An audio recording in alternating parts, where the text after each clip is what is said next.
Militarily Speaking, episode 81, American Legion. This episode, we talk with Jeremy Eheart with American Legion.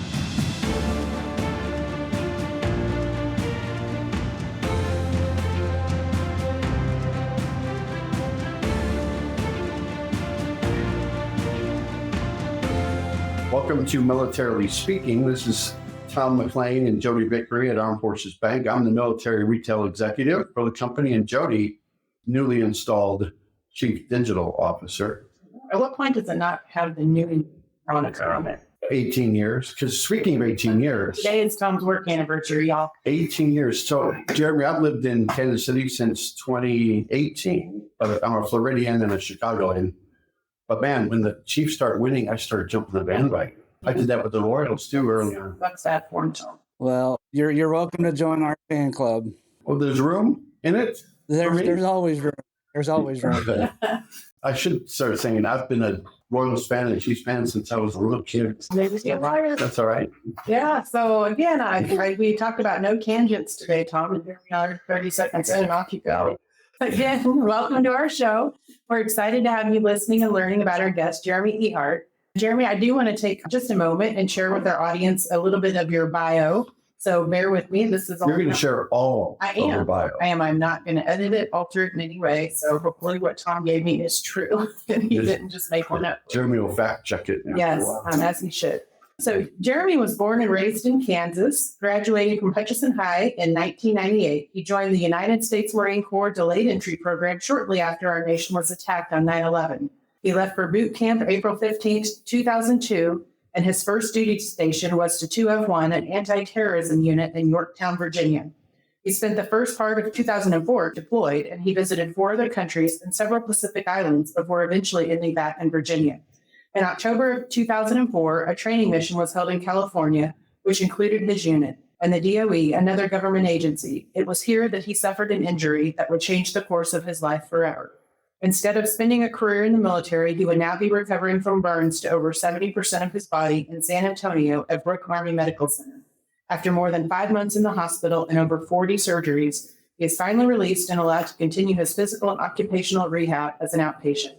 More than a year later, and still completing rehab, he is medically retired from the Marine Corps, and he is headed back home to Hutchinson, Kansas. Soon after, Jeremy and his wife Christy moved home. He joined the American Legion, which he credits for getting them out in the public and rejoining society in a positive manner. Having taken a leadership role in the local post, is it Lyle Rochelle? Did I say that right? Lyle Rochelle. Lyle Rochelle. Well done. Post 68 in Hutchinson, he again regained his passion for helping veterans, youth, and serving the community. After serving as the local post commander, he continued his desired passion for helping others at the American Legion district level, where he was in charge of helping 31 area legions with their programs and activities aimed at helping veterans and families. In 2022, he was elected as state commander for the American Legion after serving several years at other state positions. As the state commander, he was able to travel and help all 270 Legion posts throughout the state, helping with activities and talking with veterans of all ages and eras about their service. He spread his positivity around the state, all while talking about his own experiences to help end the stigma associated with veterans and mental health. He said his focus that year was to encourage American Legion family members, veterans, service members, and others to take action when they believe a veteran is at risk of suicide or in need of help. He continues to serve now as alternate National Executive Committee member and on several state and national committees, including serving as the vice chairman of the Be the One Mental Wellness Committee, which continues to promote and provide information for vets and their families struggling with mental health. Welcome, Jeremy. It is, I think it probably goes without saying, but I'm going to say it anyway. It's an honor to have you on our show. We're really glad that you're here with us today. So welcome. Well, thank you for having me. I appreciate the invitation. Yeah, absolutely. Maybe let's start out. American Legion is a well-known name, right? But I've bet there are a lot of people at large that have maybe heard of American Legion, but don't know beyond that how to think about what American Legion does. So maybe we could start with you just giving an overview of American Legion for our audience. And then I know Tom and I will have several questions for you today. Sure. So pretty simply, the American Legion is the nation's largest veteran service organization, or VSO. We have about 1.6 million members. We live and we serve every community throughout the United States, as well as some communities overseas. It's really hard to simplify what we do because there are so many great programs activities and initiatives that we conduct throughout the nation. Everything from advocating for our veterans on Capitol Hill to preventing veteran suicides to helping military families in need, mentoring youth, honoring our veterans who made the ultimate sacrifice, especially here on Memorial Day. Absolutely. Yeah. Have you visited DC to do some advocacy on behalf of American Legion? Have you done that? We do every February there at Washington. The American Legion holds something. It's called Washington Conference. So there's hundreds of American Legion members. We meet, we go through a couple days of meetings. We get our legislative priorities for the year. And then we spend a day going up and talking to our legislators on Capitol Hill about those priorities.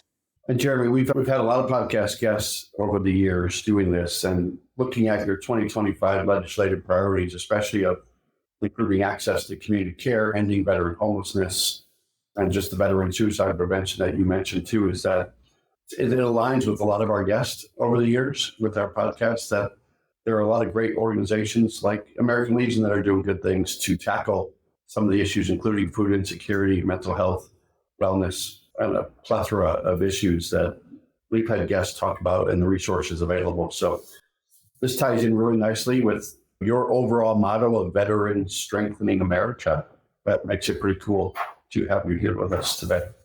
So let's talk about what you're doing today when it comes to supporting you personally. Maybe you and Christy will go into a little detail too about what your wife's doing with the organization. And as I look back at an article that was written about you, and I think there was a video as well in 2017, when Christy says, it's just awesome to be part of something, right? That was the takeaway I had. Right. Probably you the same, Jeremy, but what's the why?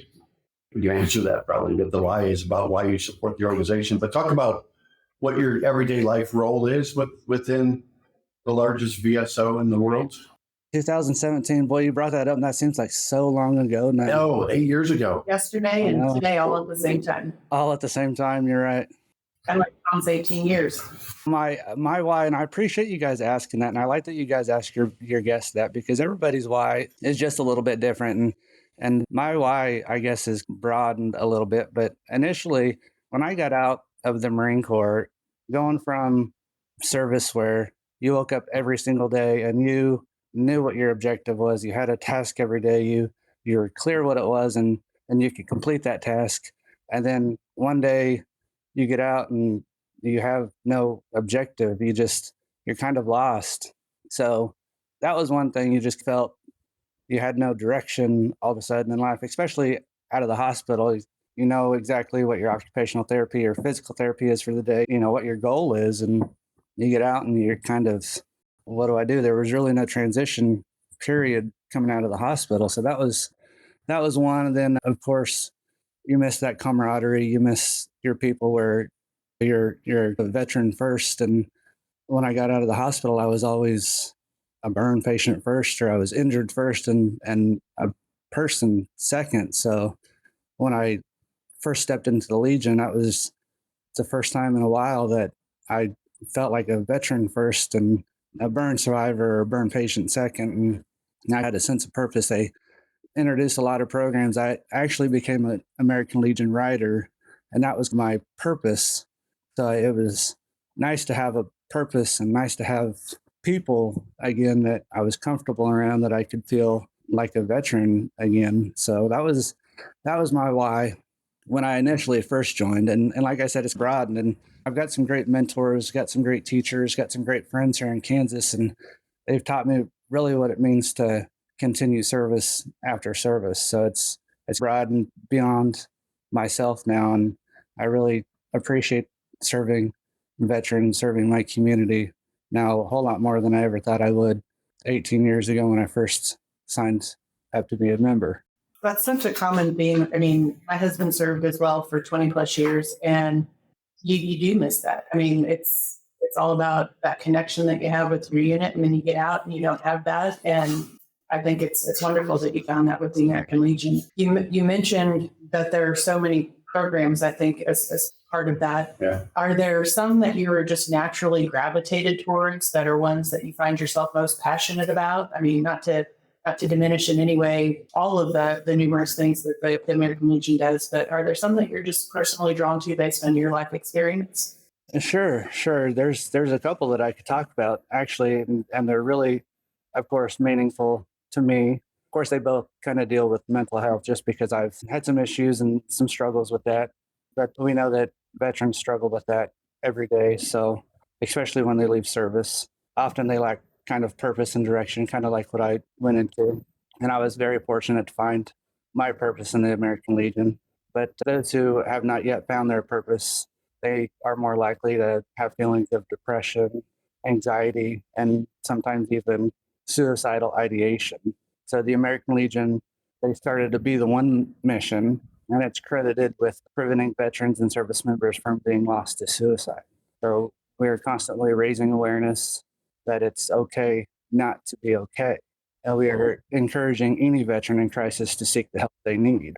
Of course, we are encouraging our members to perform buddy checks, and that's just calling their fellow veterans, someone who they may have not heard from for a while, make sure that they're okay. We also partnered with Columbia University, and we offer free suicide prevention training to veterans, to their families, really to anybody who wants to take this training. And all of these components translate to the mission of Be the One. We are seeing a difference. The American Legion is changing lives, and we are saving lives by doing this. So I also want to talk about our veteran service officers. We have more than 3,000 accredited American Legion service officers. They provide free services to any veteran seeking help for their VA benefit claims. You have to be a Legion member to get this free service. So oftentimes veterans are intimidated or they're frustrated by the process it takes to receive their benefits. That paperwork is just frustrating and hard. Our service officers, they're trained to do the hard. They walk the veterans through this process. And I think last fiscal year, these VSOs, the veteran service officers, they secured over $21 billion for our veterans.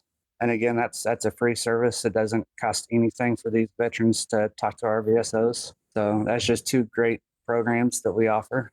That's so important. I mean, I think people will get to the point sometimes when they don't know where to go for help on the benefit side of it, that they just give up. And so then they forego the benefits that are certainly based on the service that they provided to the country. So that's wonderful that you guys are doing that. By the way, we have Henry Howard here, Deputy Director of Media and Communications for the American Legion. He may offer some additional color on other programs that we offer, but this is probably for both of you, if you want to tackle this one too. Suicide rates in the military, do you have any data points for maybe over the last 3, 5, 10 years? Because it's one of your missions. I figured you share with us how it's, in what direction it's moving. I can answer that, but it's really hard to quantify that. We've seen estimates of 17 a day, 22 a day. I heard that one just yesterday. I heard 22 a day at a event I was supporting. Yeah. Yeah, and one is too many, right? And so that's why with our Be the One mission, that's really what we try to emphasize is saving the one life. If someone is in contact with a veteran, it could be a spouse, partner, sibling, parent, child, whoever, and you see that this person may be showing signs of depression or anxiety or suicide ideation, that's where the American Legion is trying to, as Jeremy said, reassure that it's okay to not be okay, but to find the help you need. And the American Legion is trying to do work through its advocacy and through communicating this message and also providing training so that, that's a really hard conversation to have for someone, right? Especially when it's a loved one. And so by empowering people to take this free 90-minute training that's done by professionals, we've already seen successes of lives being saved. And our past national commander has talked about the American Legion is changing lives and saving lives. And this is part of it, thanks to Jeremy and all of our members who are helping make this effort a reality. Well done. Well said. Thank you for the extra background on it too. I feel like we should jump ahead to your next question just to keep them both on, since it's kind of segueing into that same topic. Yeah, no, it kind of is actually. So we talked about suicide prevention. We also So we did just spend a little bit talking about suicide prevention. We're engaged here, as you are, on the topic of veteran homelessness, on things where you have to believe that advocacy and awareness can make an impact. And it's always astounding to us that those issues persist and that there And they're are still prevailing and getting worse almost. people just jumping to bring resources to bear on those two topics alone. How are you talking about the February event at Capitol Hill in DC? How are you tackling those issues? Are there resources that the American Legion makes available to folks like Tom and I, that if we want to jump on that bandwagon and also encourage our representatives to act on behalf of veterans and their families, but maybe we don't know how to do it? Are there resources that the Legion provides to help folks like us know how to do that as well? Sure, there's tons of resources on legion.org for our legislative priorities. You can go to legion.org/action and see all of our current legislative priorities there. For our veteran homelessness issue, again, I encourage all of them to go see our VSOs or our veteran service officers. They can help with their benefits. And of course, hopefully that helps with their homelessness problem. And then for our Be the One mission, there's tons of resources. We actually have a betheone.org website, and there we have a ton of resources. They can print out brochures, they can see videos. There's other resources they can print out, and it's always being updated just because that mission is so critical. Thank you. So take me back to February when you're up there and you're sort of canvassing Capitol Hill. Is there an agenda and specific members of Congress that you target when it comes to maybe people by military installations?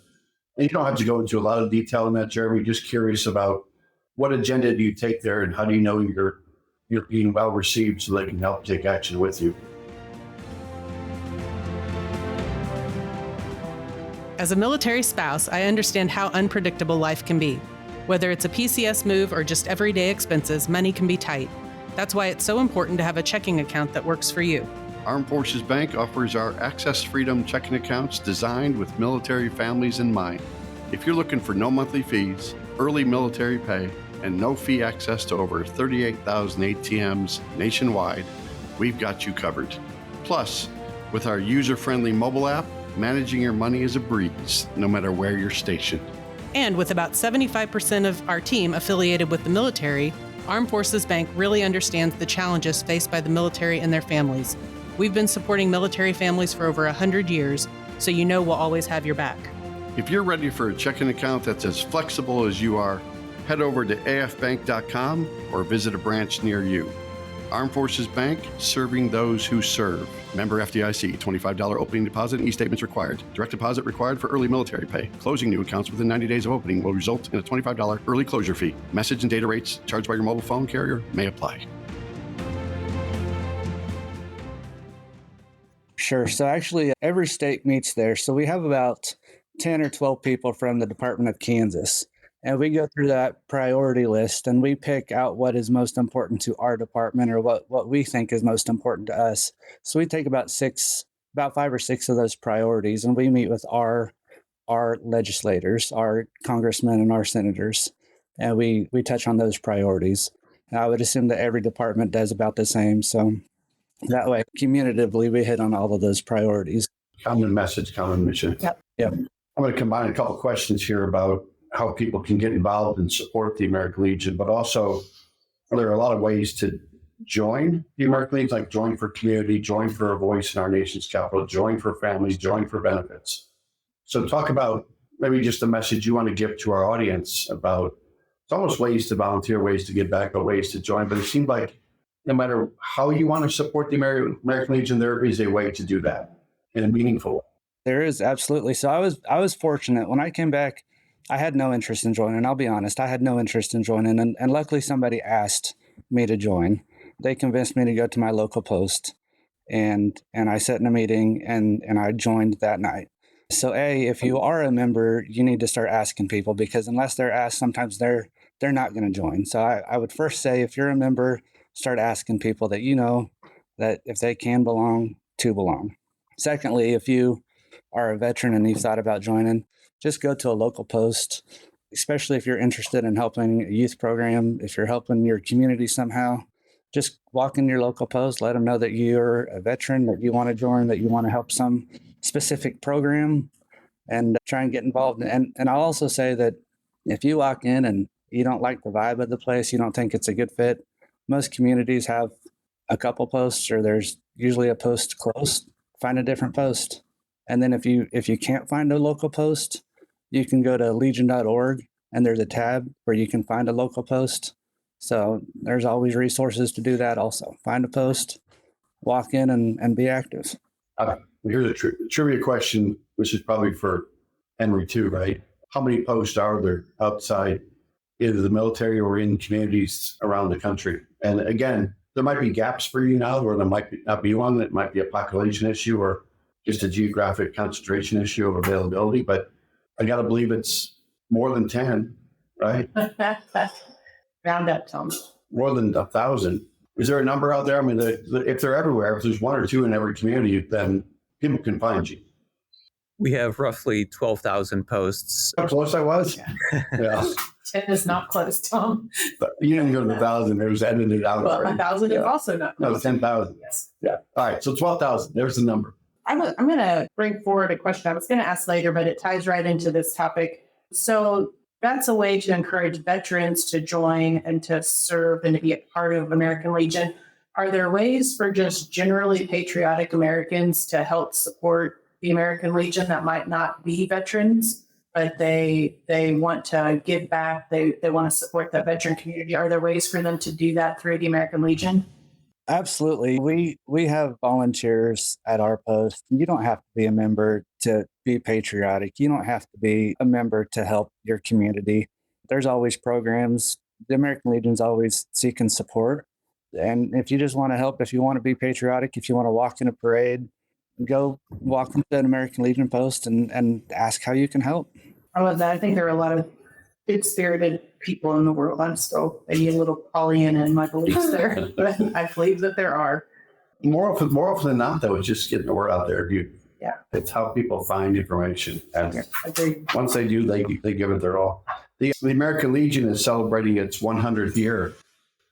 Is that a fact?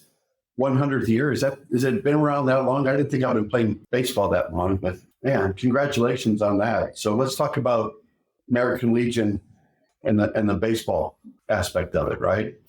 Yeah, so the American Legion has been around since, well, the American Legion is older than 100 years. You're talking about the baseball program is turning 100 years this year. Yeah. Well, the American Legion. Were you on the inaugural team? Give credit. I was the first shortstop in the American Legion history.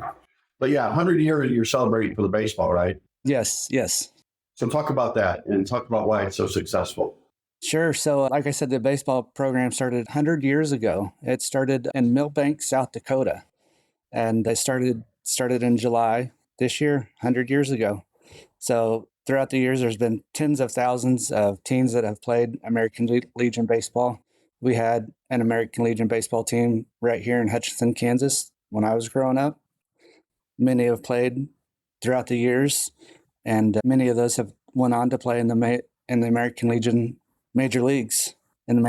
So, in fact, there's nearly 90 American Legion baseball alumni who are in the Major League Baseball Hall of Fame, including one of our very own Kansas City Royals stars, George Brett. Oh, he was an American Legion player? He was. On George Brett. Oh, yeah.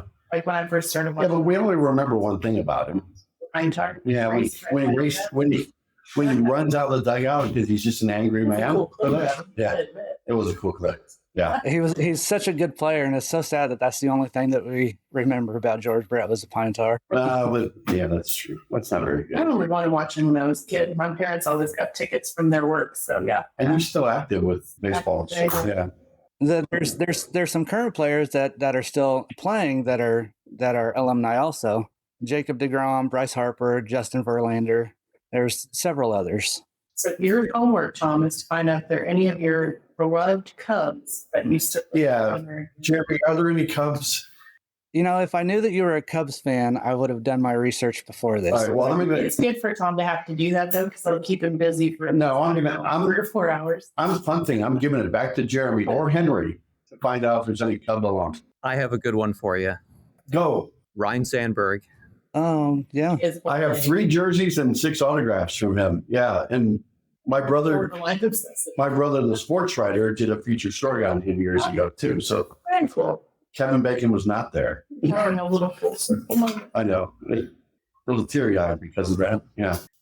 Yeah, I do actually have That one. Yeah, that's a good question. and I probably should have asked this earlier when we were talking about the work you're doing with benefits. And I probably got distracted because I was thinking about the maze that I watched my husband try to navigate as he worked to secure his when he retired and transitioned to civilian life. But aside from the just simply helping them, connecting them with your service officers to help them know how to get from point A to point B, what other just general encouragement do you give folks to not give up on that process, to stick it out, to stay in there until they get the benefits that are rightly due them? Because I mean, that can be draining, it can be frustrating.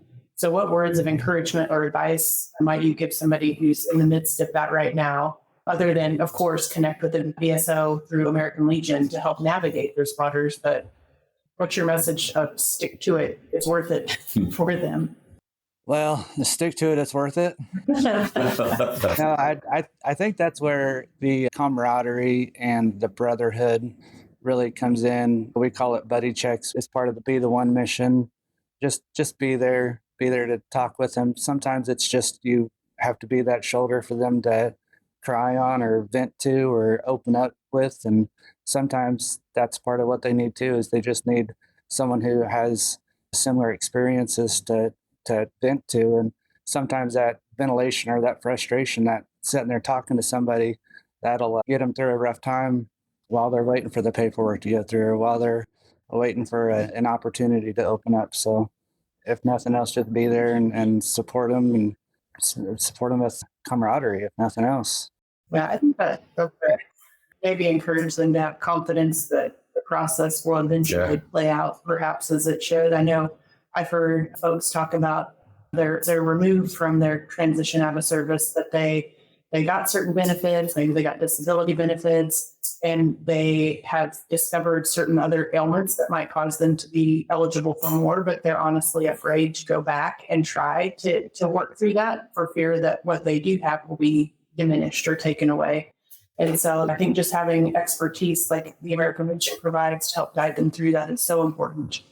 So important. www.legion.org. I spent an hour out there and I still wasn't fully completed looking at all the resources you have out there. So I encourage people to go there because there's the advocacy work, the history, just the name, the brand you've built over the years, and the resourcefulness is amazing out there. So go to that website. So Jodi and I love to hear stories though, because those usually resonate with our audience about a story.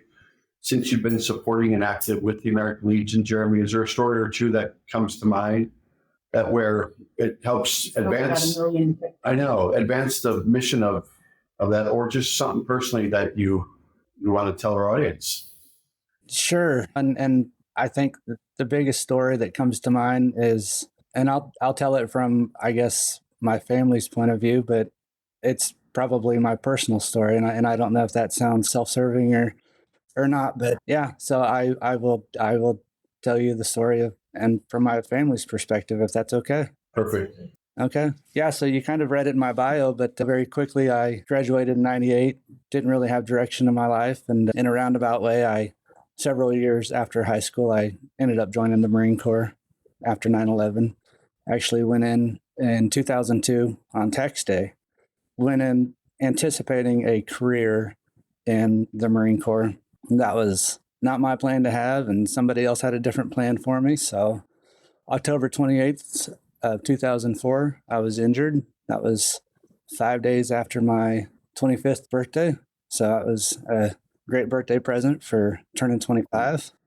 But after 5 months in the hospital and another year and 5 months of inpatient occupational and physical therapy, we moved home and moved back to Hutchinson. And I was completely fine just living in the darkness and never stepping foot outside, never seeing anybody, just withering away into nothing, because that was it. You know, there's something to be said from being a 25-year-old thinking that you're invincible to looking in the mirror the first time and saying out loud, holy smokes, I'm a freaking monster, and just wanting to give up on things. So when we moved home, I was okay just giving up on things. And like I said, I was very fortunate to have a couple people that asked my wife, actually, Christy, if we would go to the American Legion. And we did. She somehow drugged me there one meeting night. And when we walked in, it was a very nice feeling to be a veteran first or a person first, and a sideshow second for a change. And at the time, I didn't realize how much I missed that feeling until I was there.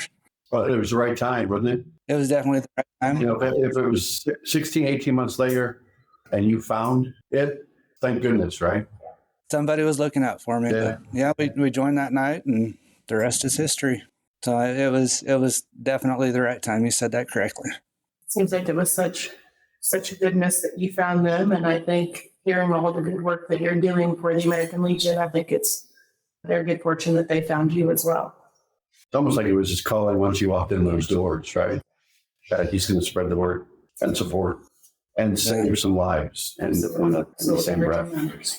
Wow, I've got nothing. I'm beyond my full capacity. Yeah. I appreciate you sharing your story, Jeremy. Yeah. I know time has passed, but I'm sure it brings it back every time you do. So I'm grateful that you've shared that with our audience today. And I'm also very grateful that you're here today. I would offer you, if there's something that Tom and I haven't thought to ask, Just stop it. Stop. about the American Legion that you think it's really important that our audience hears, that maybe we didn't know to ask or we haven't covered today. I'd love to give you the opportunity to share anything along those lines before we wrap up for the day. No, I think you have done a great job asking questions. I would just encourage people to go to legion.org and look up all the great information. Agreed. It's magnificent. You got whoever's designed your website and put the content out there. It's really good. Easy to find things. I got to do another. It's too fun. Let me do another trivia question. Do you have a podcast called Tango Alpha Lima? We do indeed. And so, am I in competition with you? Are we in competition with you? Very cool. Tango Alpha Lima. You heard it good first. TAL. Yeah. So let's play a game. Yes. This is different than the random trivia that Tom has been throwing at you. This is a real game. This is our real military minute game. We always try to fashion questions after our guests. And so on our last podcast, our military minute was a question about the history of the cell phone, because we had a guest on that helped provide Cell phones for soldiers. Cell phones for soldiers that provided cell phone service and access to soldiers. It's the name, among many other things. And they were 12 and 13 when they started it. Yes. Yeah. But the question last podcast, which you can totally answer this if you know it, but I wouldn't have known it. So Yes, you zero can. pressure. Not without Google. In what year was the first public mobile phone call, and by what company? Can you guess this? Tough question. It is. Yeah, this is one of those random, without Google, nobody would know except No. Tom. So I'll help you out.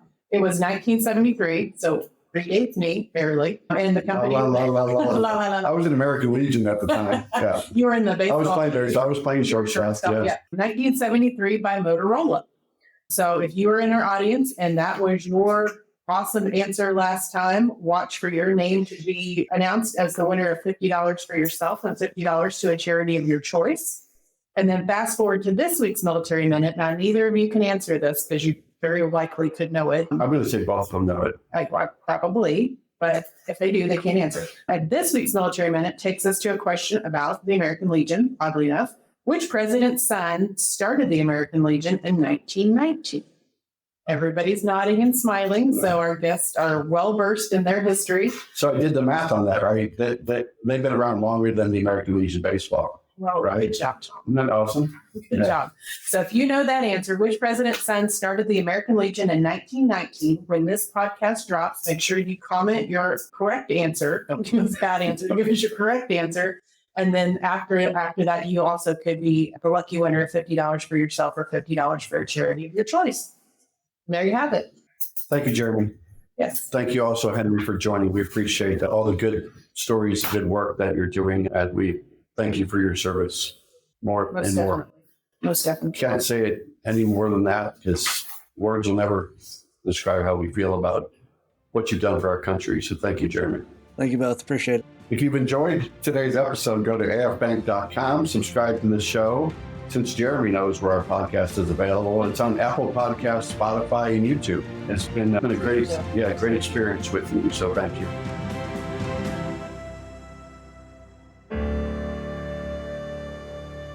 Copyright Armed Forces Bank, member FDIC, equal housing lender. All non-Armed Forces Bank owned apps, websites, company names, and product names are trademarks or registered trademarks of their respective owners. Their mention does not imply any affiliation with or endorsement by Armed Forces Bank of them or their products and services. They are merely used as examples of the many available apps, companies, and websites that offer similar services. Before using any app or website, you should carefully review the terms of use, data collection, and privacy policy. Apps may have an initial cost or in-application purchase features. This information is general in nature and is not intended to be legal, tax, or financial advice. Although Armed Forces Bank believes this information to be accurate, it cannot ensure that it could change. Statements or opinions of individuals referenced herein are their own, not Armed Forces Bank. Consult an appropriate professional concerning your specific situation and respective governing bodies for applicable laws, such as IRS.gov for current tax law. Armed Forces Bank, the Armed Forces Bank logo, and the Militarily Speaking logo are registered trademarks of Armed Forces Bank.